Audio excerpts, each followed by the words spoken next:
It is my pleasure to introduce our Grand Round speaker this morning. Dr. Awa Sanneh is one of our graduating chief residents. She was born in the Gambia, where she lived her early years, and then completed her undergraduate degree in cell and molecular biology at the University of South Florida in Tampa, and subsequently earned her medical degree at Johns Hopkins University School of Medicine in Baltimore, Maryland. She is obviously completing with us her obstetrics and gynecology residency training here at UW and is about to graduate in just a short couple weeks. Her residency experience included serving as the class of 2024 Global Health Track resident and participating in the residency recruitment committee, Diversity, Equity, and Inclusion Committee, the UW Quality and Safety Committee. In September of this year, she'll be joining the Division of Academic Specialists in OBGYN as an assistant professor.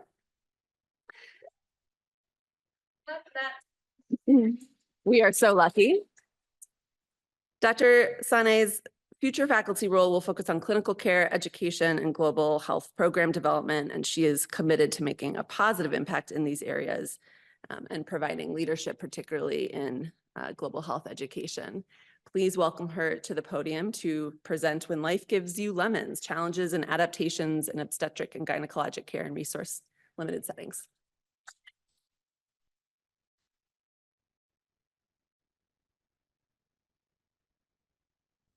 Good morning, everyone. And thank you, Dr. Cutler, for that introduction. My title is as stated. I'll be jumping right in because there's lots to talk about. I have no disclosures.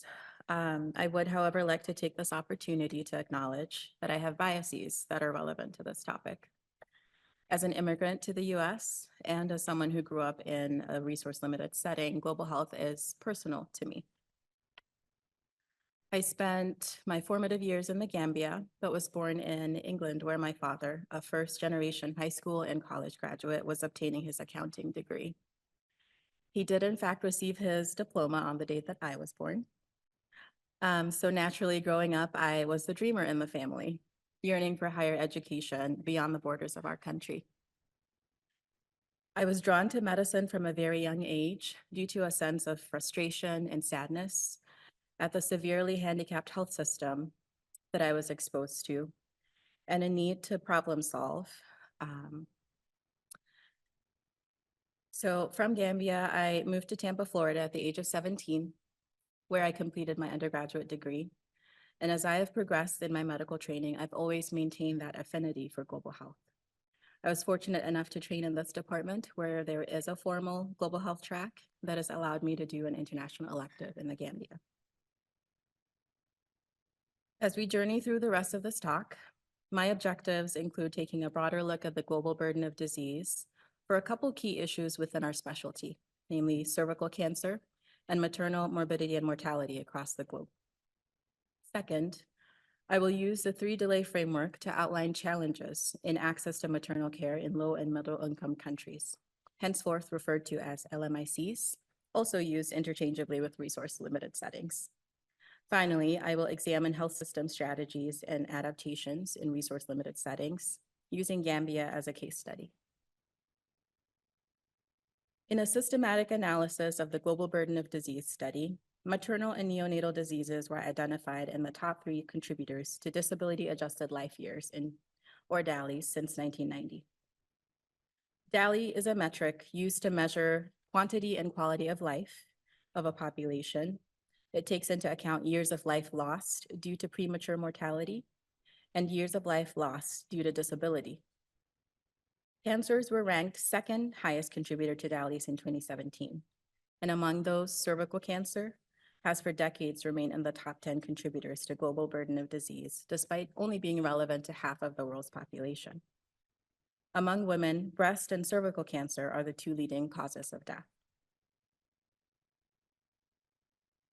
Gynecologic cancers such as cervical, uterine, and ovarian cancers have high incidence rates across the globe. They also contribute significantly to cancer mortality rates. The graph here illustrates the distribution of cervical cancer incidence and mortality in the different regions of the world. The disparities are easy enough to see, as up to 85% of the global burden of disease occurs in LMICs. For a cancer that is nearly 100% preventable, the staggering rates demonstrated here represent a failure of health systems to prevent and provide timely diagnosis and intervention for precancerous and early-stage disease. That being said, I cannot fail to acknowledge the lasting impact of colonialism on the resources, health systems, and political climates of many of the world's LMICs. Cervical cancer prevention is inextricably linked to the quality of primary care services in country.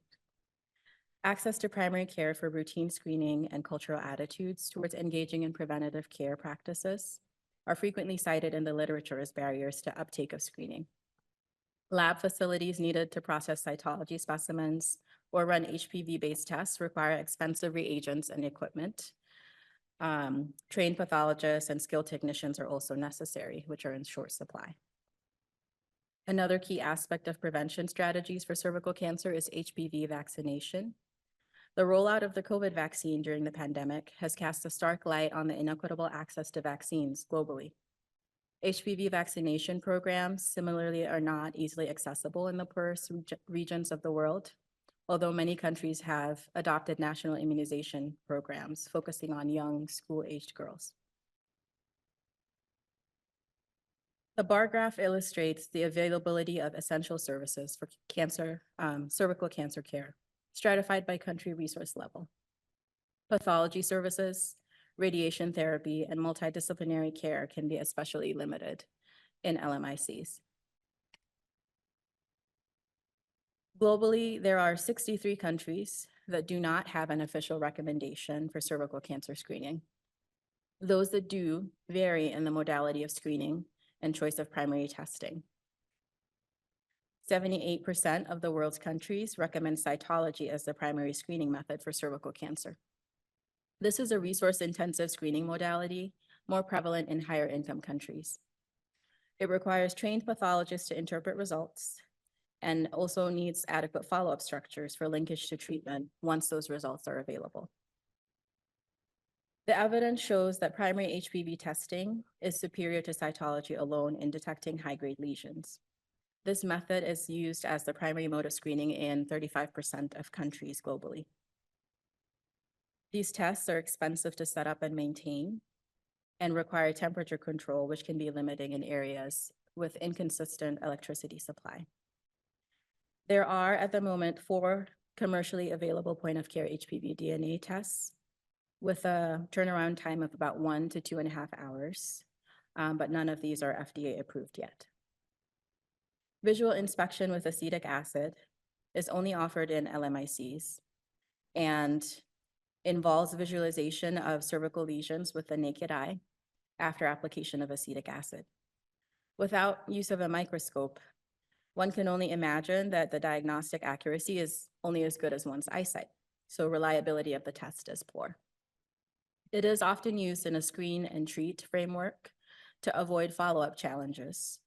And so patients with abnormal results can promptly be treated with cryotherapy, thermal ablation, or excisional therapy.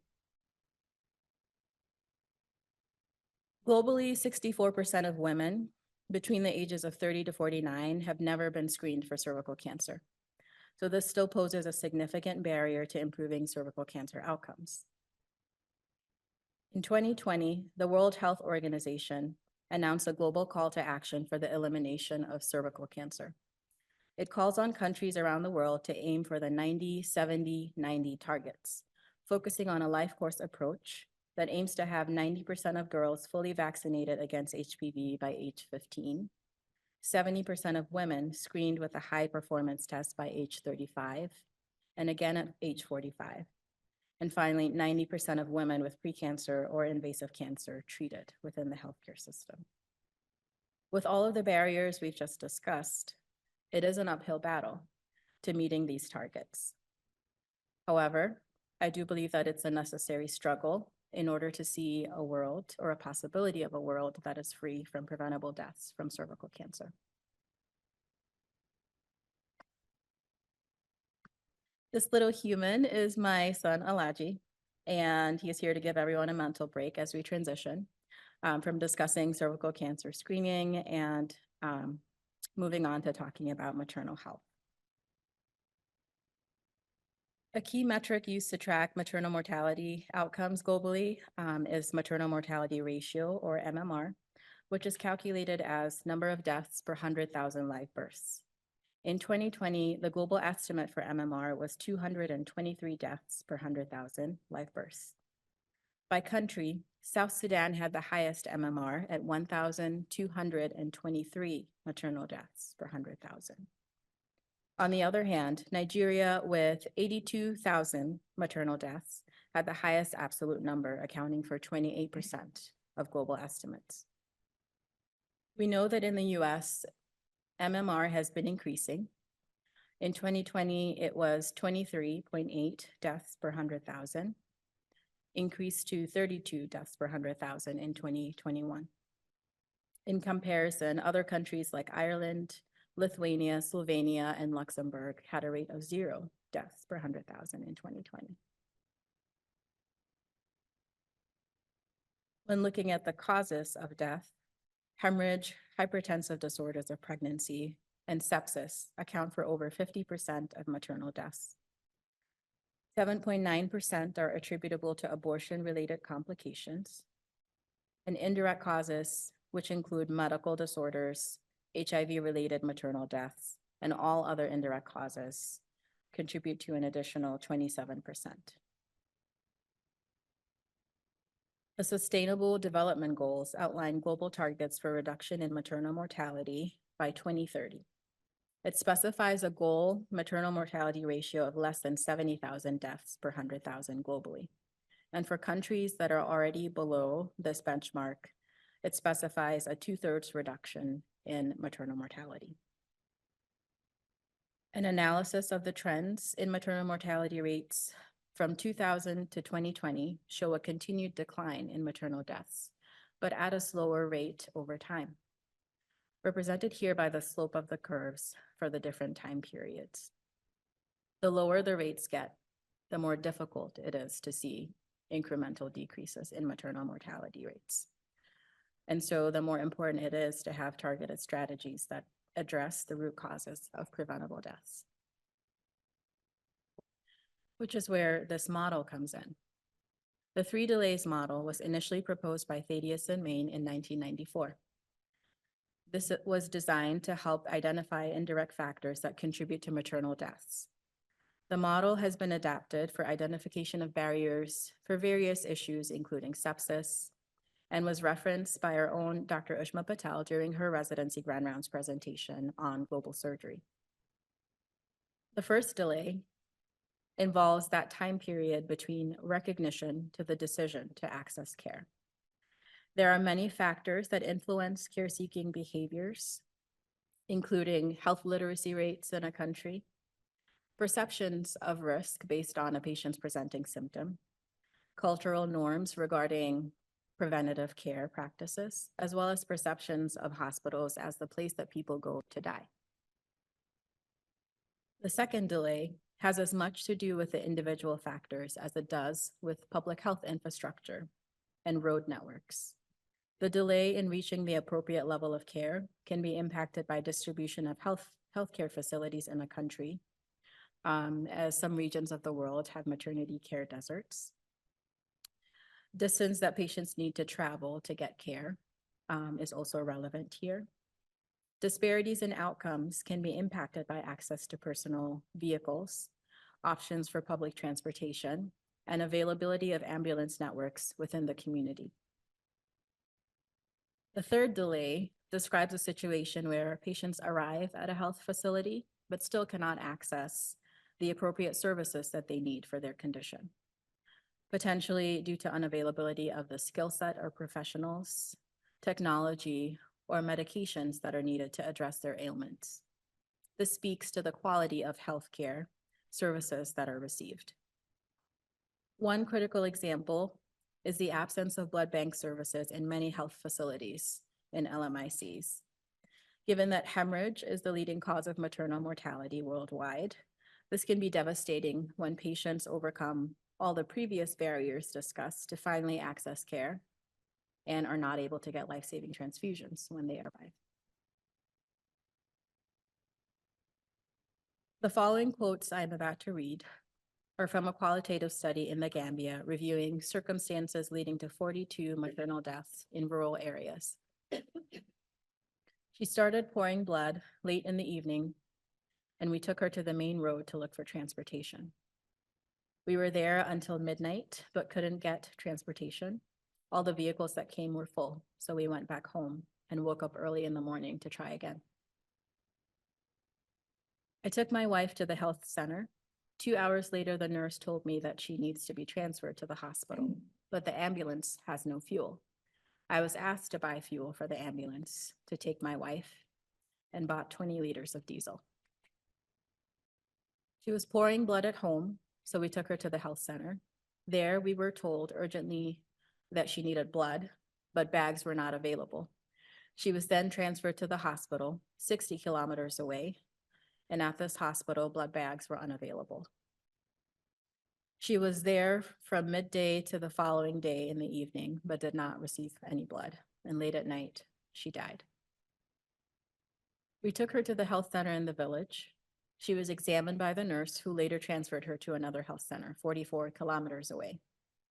There, she spent the night, and the following morning, she was again transferred to the hospital, 36 kilometers away. On our way to the hospital, we had to cross the river at 2 different crossing points, and immediately after we arrived, she died.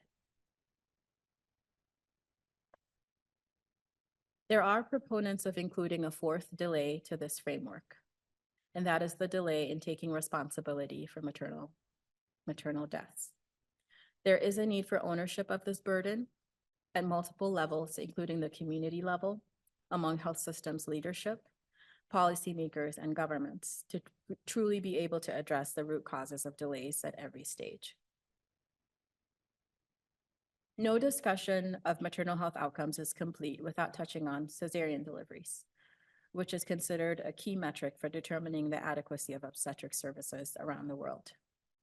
In some high-income countries, there are concerns about higher than the World Health recommendation, World Health Organization recommendation for 10 to 15% rate of cesarean deliveries.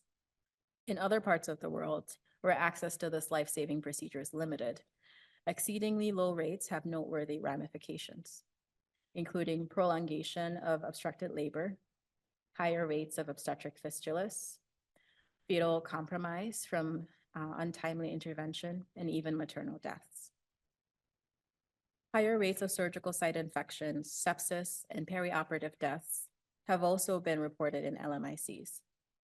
This highlights the need for safe and timely C-sections, which is essential to driving down the rates of maternal morbidity and mortality.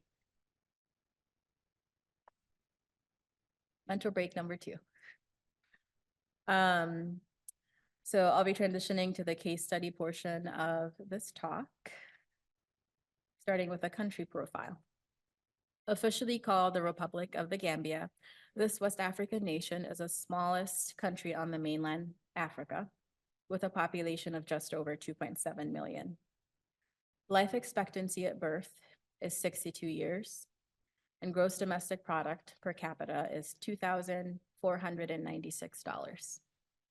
Compared to Guatemala, that number is $10,821.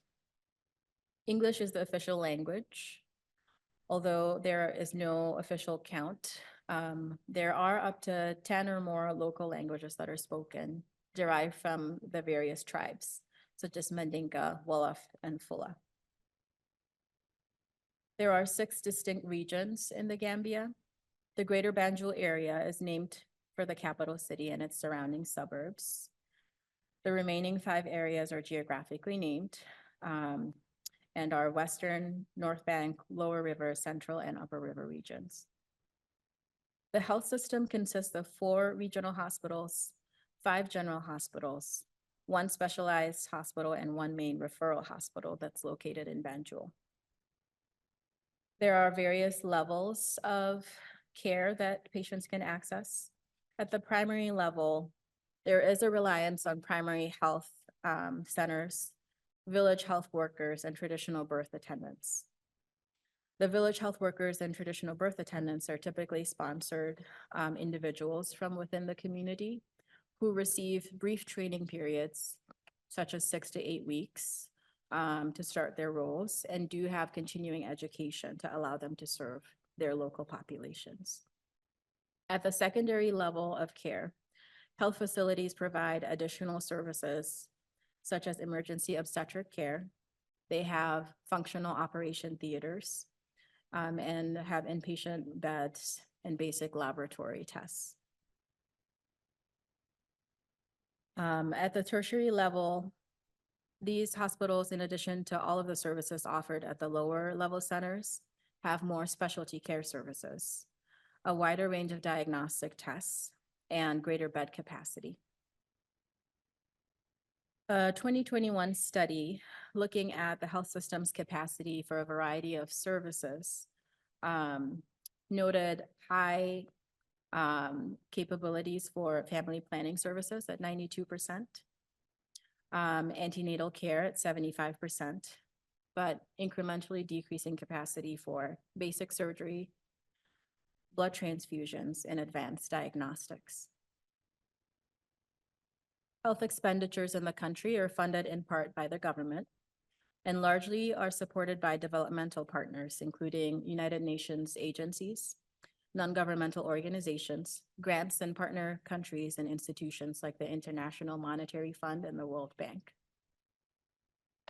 You may have noticed that the out-of-pocket costs highlighted here are substantial and contribute to disparities in care as many families, especially in the rural areas, live in extreme poverty.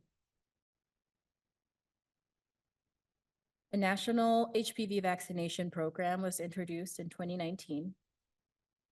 And in the table here, it shows rates of HPV vaccination within eligible population.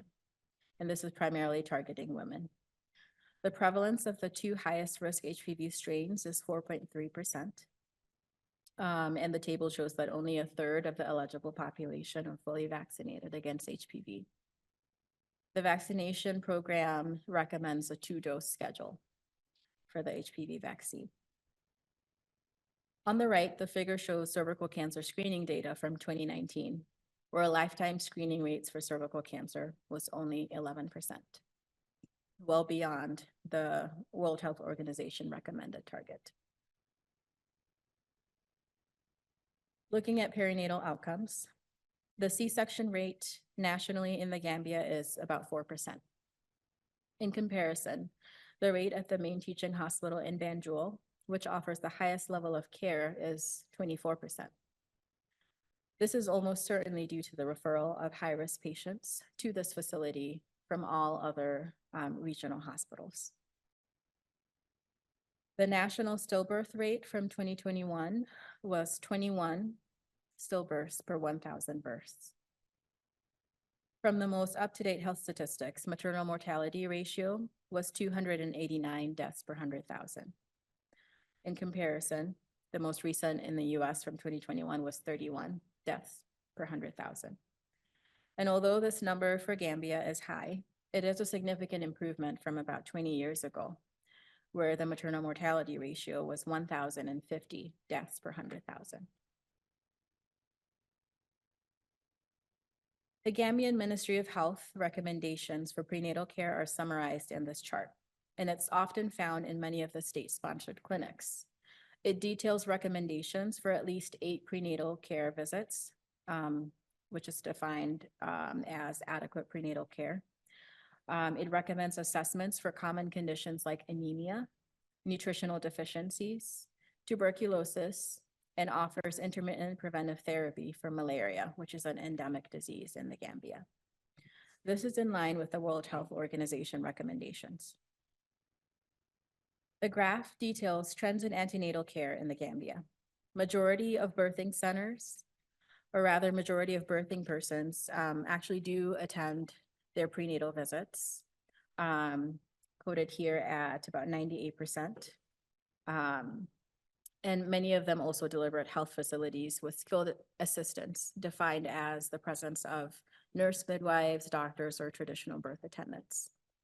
This shows an opportunity for public health interventions for a population that otherwise doesn't really tend to engage in preventative care services.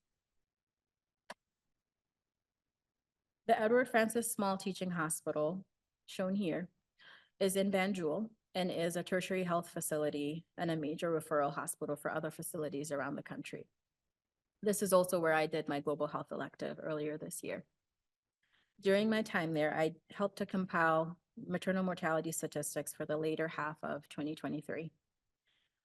Hypertensive disease and pregnancy hemorrhage were two of the main causes that were implicated in majority of the maternal deaths during this period. This data is similar to 2020 national health statistics identifying hemorrhage, hypertensive disorders, and anemia as leading causes of maternal deaths in the Gambia. Death from hemorrhage and hypertension are considered preventable deaths and present an opportunity for targeted intervention to further decrease mortality rates. In terms of limitations in obstetric care services, there are several that are well documented in the Gambia. Many facilities at the primary and secondary levels of care are unable to consistently deliver emergency obstetric care services. Sometimes this is due to there not being any in-house physicians or surgeons available, as most labor and delivery units are staffed by nurse midwives. Blood products, when available, are limited in quantity, and patients and families are usually tasked with finding donors in cases of emergencies. Ambulance services are not widely available and sometimes are lacking appropriate funding to ensure proper maintenance and fueling of vehicles, especially in the rural areas. There aren't nearly enough doctors to meet the needs of the population. There are 0.1 physicians per 1,000 people in the Gambia, whereas the WHO target is 2.5 per 1,000 people. Here in the US and in Italy, those numbers are 2.6 and 4 per 1,000 people, respectively. There are no board certified subspecialists in the field of OBGYN in the Gambia. And so generalists are typically the ones managing patients who would otherwise be taken care of by subspecialists here in the US. Hospitals operate on a fee-for-service model, which contributes to delays in diagnostic workup and executing treatment plans, as patients have to pay prior to getting blood work for conditions like preeclampsia, and they have to purchase medications even while admitted to the inpatient wards. There are ongoing strategies employed currently in the Gambia to help mitigate some of these challenges. The Gambian government is trying to address infrastructural needs by increasing the complement of ambulances associated with health facilities. And this is meant to help ease transfer of patients from outlying hospitals to the main referral centers. There's also public health hospitals which are supported in maintaining supplies of essential medicines for obstetric and other emergencies. The World Health Organization has an essential list of medicines published, which includes most of the uterotonics that we typically use in our field to handle postpartum hemorrhages. Many of these are widely available around the world, including in the Gambia. For example, oxytocin or carbetocin, which is the more heat-stable version, misoprostol and ergometrin are widely available. Blood banking services continue to be a challenge, primarily due to processing and storage capabilities. Cultural attitudes towards blood donation are variable, but are becoming increasingly positive with widespread public health messaging. There are ongoing expansion projects in several major state-sponsored hospitals, including construction at the main hospital in Banjul to expand bed capacity. In terms of clinical strategies, providers are increasingly referring high-risk patients to higher-level facilities so that their complications can be better managed in a timely fashion. More routinely, patients are recommended to identify potential blood donors during their prenatal visits especially if they have a rare blood type, to help them prepare for delivery. Hypertensive disorders are more aggressively managed with increasing capacity for medical inductions and scheduled cesareans. Currently, there is very limited capacity for elective inductions in the Gambia. There is ongoing enrollment for a national health insurance program, which just started this year. This is an important step towards equity and will help to decrease out-of-pocket spending for patients. Electronic birth registrations will soon replace paper records and has started training providers in the early part of this year. This will provide an important source of health data that can inform future policies. Finally, workforce strategies. A health system simply cannot operate without adequate number of providers. Graduate medical education is a relatively new concept in the Gambia. Historically, medical school graduates had to travel elsewhere for further training. But in the last 6 to 8 years, several residency programs were established in the core specialties, including OBGYN, general surgery, pediatrics, and family medicine. Government funding allows residents the opportunity to travel abroad for additional exposure to technologies that are not available in the Gambia. They also are able to get specialized training in areas like laparoscopy. Majority of previous trainees have traveled to other West African countries like Ghana. Others have traveled to China, the UK, and Malaysia for additional training. Residents within the OBGYN department are required to perform rural rotations, and this does help to improve access to OBGYN care in outlying facilities. Also notable are longstanding international collaborations, such as the Cuban Health Cooperation Agreement of 1996. This program is an agreement between the Gambian government and the Cuban Ministry of Health. And it sponsors Cuban doctors to spend months to sometimes years working within Gambian hospitals to support local providers and provide patient care. Mercy Ships is another noteworthy collaboration. This is an international charity that has a longstanding relationship with the Gambia. I have a video that I would like to play that highlights some of their work. So these ships are essentially floating hospitals that sail around the world with surgeons, anesthesiologists, nurses, and other professionals to provide free medical and surgical care. This model of care for global health is quite interesting, as it is less burdensome on the local health system, with the ships bringing in all of the necessary equipment and personnel to provide care for patients.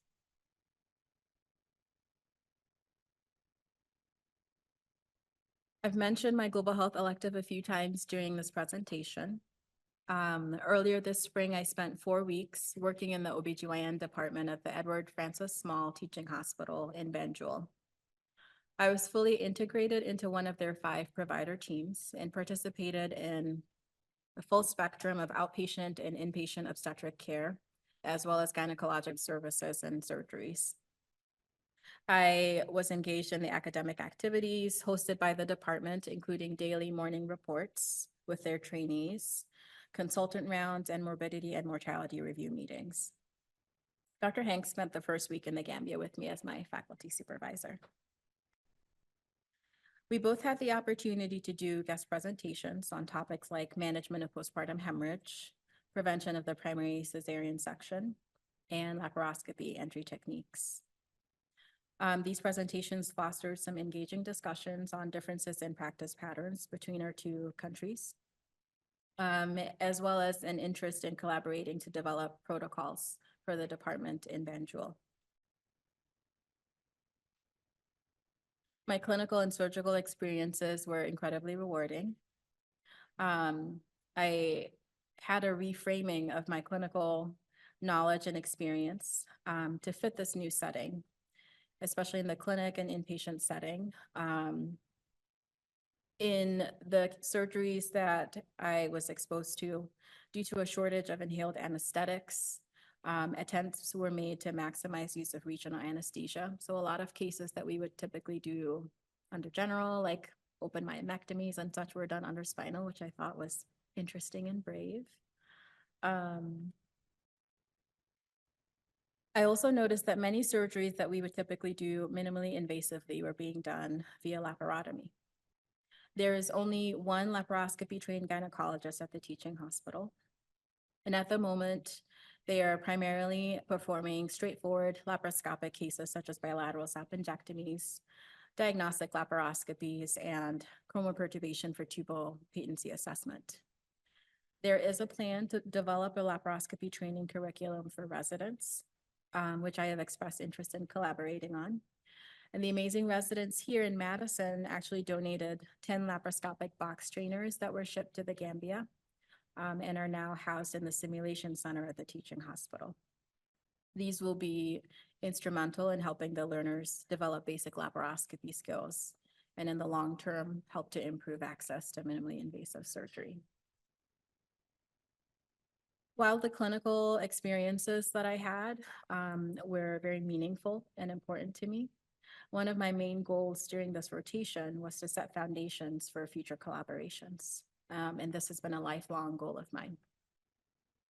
One of the positive side effects of the COVID pandemic, if you could call it that, is the rapid evolution of remote learning and communication platforms, which offers a lot of potential for global health enthusiasts in terms of remote learning and medical education collaborations between countries. Some of the bullets listed here are different projects and opportunities that I think would be feasible to collaborate on, such as protocols to standardize management of postpartum hemorrhage and hypertensive disorders of pregnancy. I have discussed the possibility of an adapted version of the remote blood pressure monitoring program with Dr. Hoppy. So things like that are very exciting to think about as far as problem solving some of the challenges that are present in the Gambia. Lastly, I think it is quite prudent to leverage high rates of prenatal care in the Gambia to improve uptake of other preventative health services in the patient population. I'm certainly excited and grateful for the ability to explore some of these opportunities as I transition to my faculty role within the department with a focus on global health. This slide is more of an acknowledgement of the colleagues I had the pleasure of working with during my trip. It includes residents within the OBGYN department, house officers, which are technically like interns, newly graduated from medical school, as well as faculty both within the OBGYN department and other departments who were interested in a collaboration with our global surgery program that's coming up. In working with these providers, I kind of had reflections of how challenging their jobs are. More than once, I've marveled at how they do what they do with such limited resources. They exemplify resilience, dedication to their patient population, and a thoughtful integration of social determinants of health in their clinical decision-making. The department as a whole in Gambia was very keen on maintaining a collaborative relationship with our department. And currently we are working on sending Carrie, one of our upcoming chief residents, to the Gambia next year for her global health elective. And can hopefully work on making this a bilateral exchange in the future for their trainees as well. I welcome your enthusiasm, your support, and your expertise as we work on developing some of these programs when I transition into my faculty role. This is a little random, but has anyone in the audience heard of the Sister City program in Madison? Yes, we have a few people. So when you drive down Park Street, there are flags kind of hanging on the poles in the median with different cities and countries. This is from the Madison Sister City program. which was created to maintain, enhance, and maximize Madison's involvement and exposure to the global economy, cultural environment, educational, humanitarian, and business opportunities. And Kanifing, which is a city in the Gambia, is one of these sister cities. And in November 2023, a delegation from Madison visited the Gambia, including the mayor, Satya Rhodes Conway, and State Representative Samba Balde, who's also Gambian. Just to say that it's not so random for our two departments to be connected in this way. There are so many people to thank and acknowledge. This list is not exhaustive, but our global health program, faculty leads and residents, including Dr. Karnowski, Dr. Hanks, who was a wonderful companion for the trip, Allison, who helped keep me on task in actually developing this new elective and was a great support in figuring out the logistics, as well as our leadership within the department, Dr. Hartenbach, Dr. Kelly, and the program education team for really believing in me and my goal of making this elective a reality. And then I can't thank enough my colleagues and our partners in Gambia, Dr. Keta, who is the chair of the Department of OBGYN, and all of the faculty, residents, and trainees that were so welcoming and accommodating during my time there. Finally, I would like to thank my family, my husband, Dauda, my little boy, Alaji, and my parents, who maybe are online. So thank you so much for your attention, and I'm happy to take questions. Igual a esa. She's so.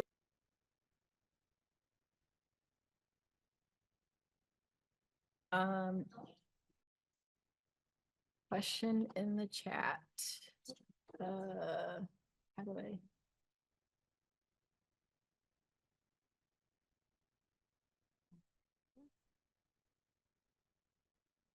Okay.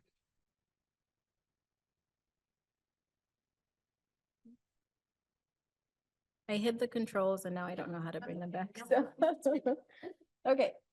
There's a question on the chat from, who is it from? Dr. Higgins. Okay. It says, thank you, Dr. Sanneh, wonderful work. You briefly mentioned the oppressive role of colonialism in shaping health outcomes.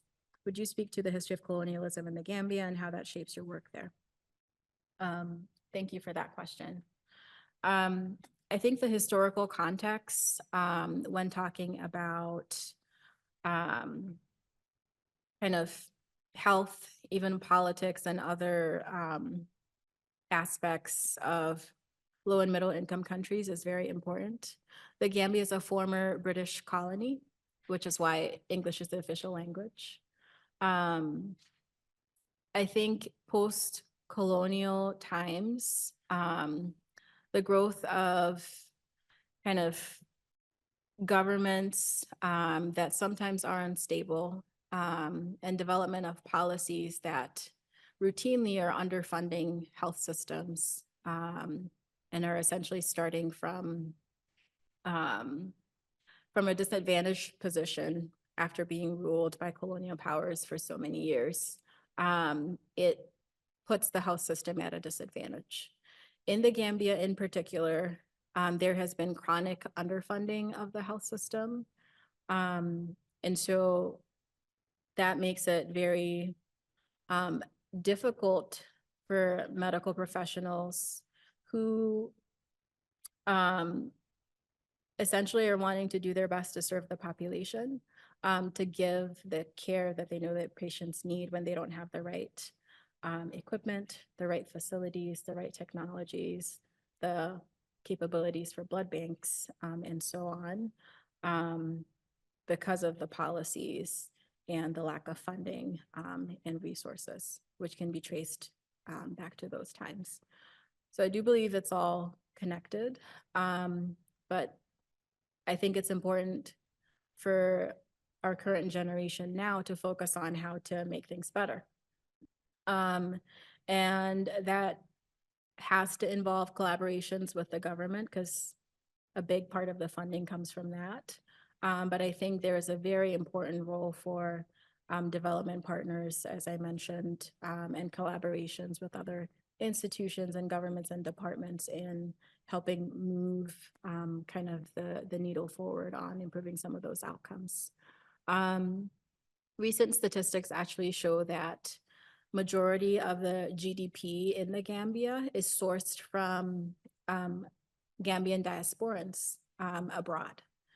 And so I think that's a really powerful role that people can play in the development of kind of their home countries when efforts can be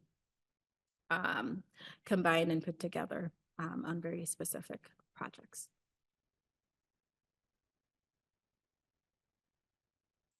Oh, that was really just a wonderful overview. We really appreciate the sort of detailed information about the Gambia, and then you selecting cervical cancer and maternal mortality as two things for us to dig into. I loved your list of like, these are some of the things we can do as a developmental partner, as you're calling it. Do you have some sense of, having been there, what there's so much to do. It's like, breaking it down and where do you start? Do you have a sense of, a project that's kind of ripe? And I know I'm putting you on the spot a little bit. We're super excited about your new faculty role. So I don't have huge expectations for like, I'm going to do this, Dr. Hartenbach, but I was just wondering if you could speak to that. Yeah, thank you. I what's the word I'm looking for? Like I can relate to that sense of, oh, this is overwhelming. There's so much work to do. Where do I start?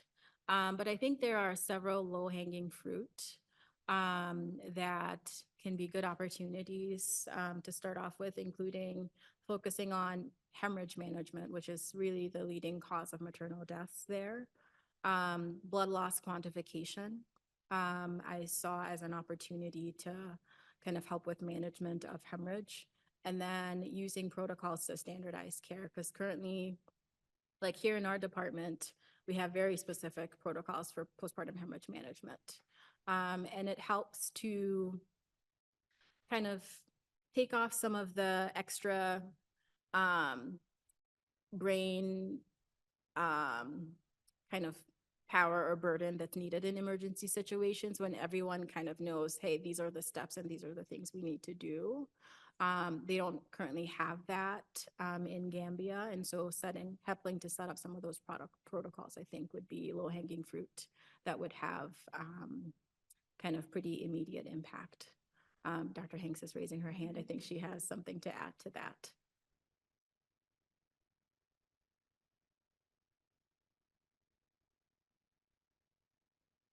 Thank you, Awa, and hi to Awa's parents. I think I see them on there. I miss you guys.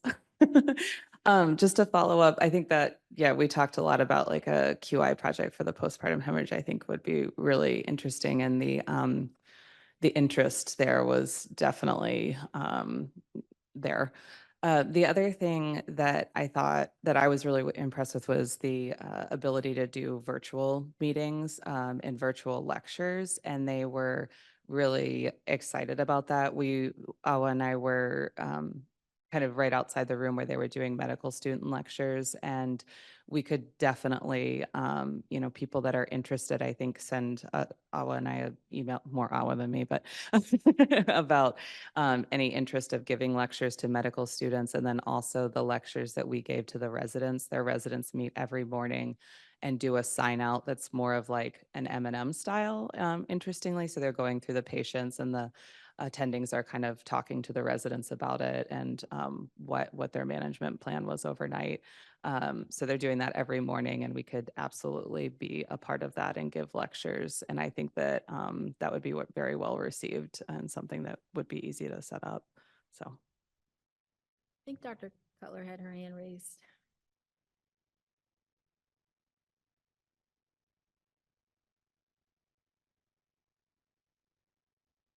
Okay, thank you so much.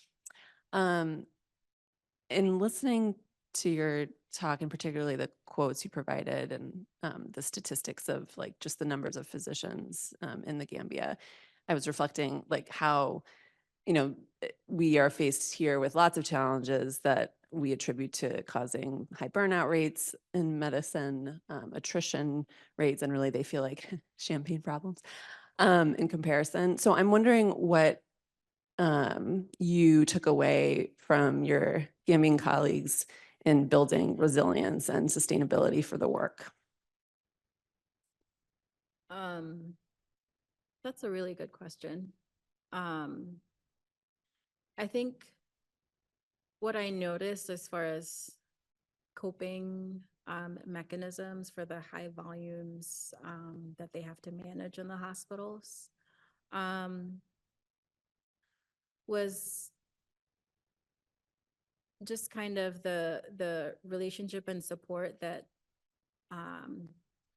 the providers, the trainees have with each other. And it's kind of normal for them, right? When they haven't been exposed to a different or other system where patient volumes are different, that's just kind of what they know. And they deal with it by just trying to be resourceful and being creative with care plans that take into account what is this patient or family's particular capabilities as far as paying for medications or paying for these tests, and thinking about, do we really need this particular diagnostic test? How will it change our management if the patients can't afford those particular recommended tests and medications and so on. So I think out of necessity just comes some creativity, because there is no other way and there is no other option for the patients who need that care that they provide.